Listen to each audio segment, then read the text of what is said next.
Hi, my name's Phil. I like talking about politics, and in this video, I'd like to discuss how Liz Truss has humiliated herself again today. I think even worse than Lee Anderson did yesterday. And I'm going to ask, why is it that the far-right media hacks and like the IEA posse still think she's an asset to them? Because unless I'm missing something, which is possible, they seem to be making a huge strategic error here. But first, it is worth noting the major political news right now, of course, will really be the attacks by the far right, which have not only been ongoing, but planned for this weekend as well.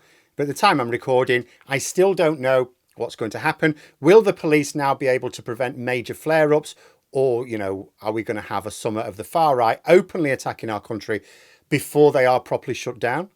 All I know is I think they are going to get shut down. We have a government now who are interested in letting them get away with this. And although I'm waiting to see what happens, it's worth noting I'm not in one of the communities known to be targeted, and yet I'm still, waiting. I don't know what it must be like for people who are in those communities, especially in the areas specifically targeted, asylum seeker accommodation and mosques. I very much hope they are beaten immediately, that the news this weekend is that the police have foiled every attack, that major attacks just get shut down before they can start. But I don't know how quickly our fight back will succeed. I just know that it will. But beyond that, I don't think I've got anything more to add right now, maybe tomorrow. So in the meantime, I'm going to make fun of Liz Truss, but also ask a more serious question about political strategy here, because especially after her latest humiliation today, I've said before the election, when it became clear that Liz Truss was in real danger of losing her seat, I said, look, if she's no longer in Parliament, I really don't see what value she has to the far-right lobbyists. She's really bad at interviews. She's really bad at debates. Sometimes she can't even find her way out of a room. Without parliamentary influence, of what use is she? Well, she is still being promoted by the far right. There's this recent article, like the Telegraph, being written saying Liz Truss was right. They're still trying it. It seems insane. She's wildly unpopular with the public. If you have a campaign, you want to bring in popular people to promote it. Well, the reverse is true. You don't want unpopular people anywhere near it. I often wonder if the Brexit referendum might not have gone the other way if we just asked David Cameron to go on holiday for a few weeks. He certainly should not have been leading the Remain campaign. When we had the situation at the Labour conference last year where the guy with the bag of glitter, turns out he was promoting in favour of electoral reform. And those of us who want electoral reform were going, oh, can you not? Can you go and promote something we don't like? I would suggest if any lobbyists want a future Conservative government to introduce the economic policies that they thought they nearly had with Liz Truss, the last thing they would want is to let people think they're Liz Truss policies. Because the public are never going to support anything that is endorsed by Liz Truss ever again. In fact, you'd have thought the best strategy would be to repackage the policies as something very different. Like if someone looks at it and goes, oh, isn't that what Liz Truss tried to do? You would be going, no, this is actually the reverse, really. And yet, no, they're actively promoting the idea that we should have stuck with Trussonomics. Earlier today, there was a horse racing event. So there's an ITV correspondent there asking questions of someone, I don't know, whether there's an owner or something, I don't know, I'm not into horse racing. But the point is, so he was asking this guy questions, and right next to him was Liz Truss, open-mouthed throughout, looking as gullible as you like. Jim, of the three, which one have you the most hope for? I couldn't pick between the three of them. I mean, Subsequent's done it. He's proven it.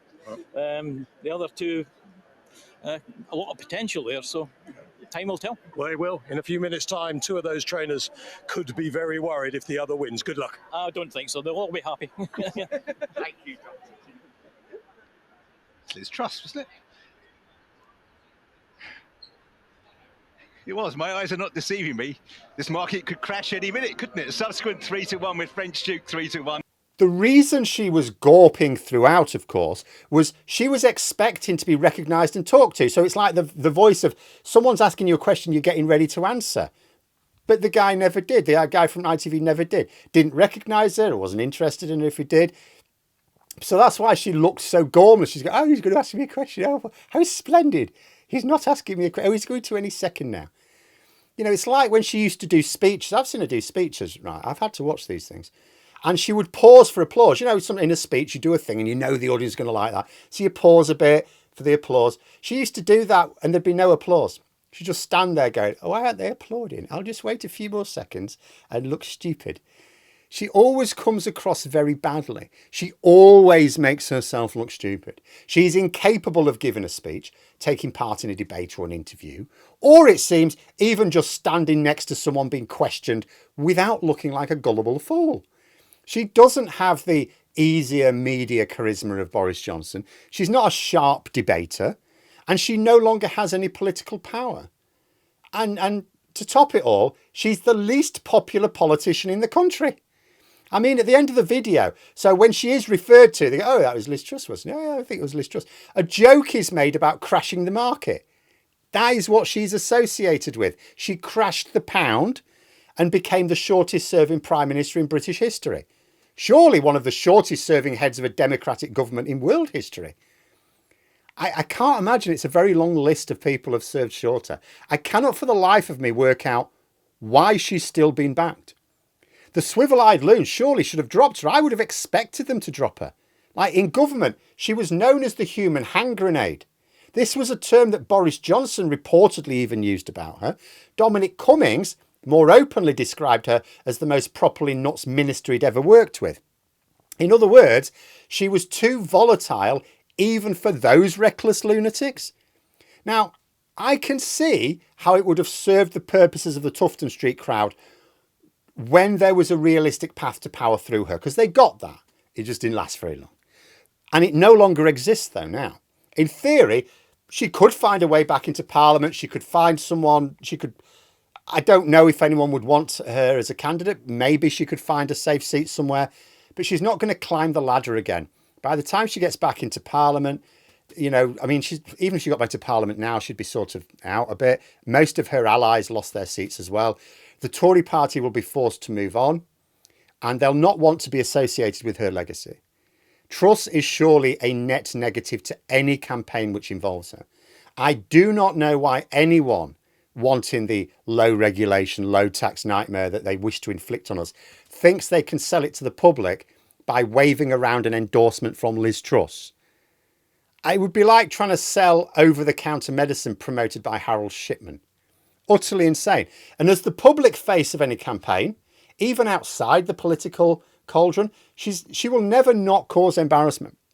She cannot even stand next to two people talking about horses without looking like she's just taken a blow to the head.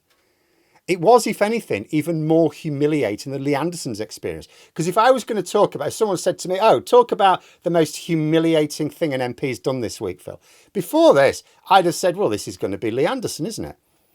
Who complained loudly about illegal immigrants at a travelodge in his constituency.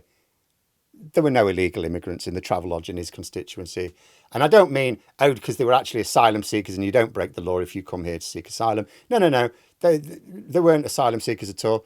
They weren't refugees. They were just NHS nurses on holiday with their families. Anderson had to sort of row back on that one when it was pointed out to him. And the thing is, Anderson keeps complaining that we call him thick and racist. And yet, this embarrassing blunder was only possible due to his mix of being both thick and racist. Like an absence of either of those two characteristics, and this humiliating mistake would have been impossible.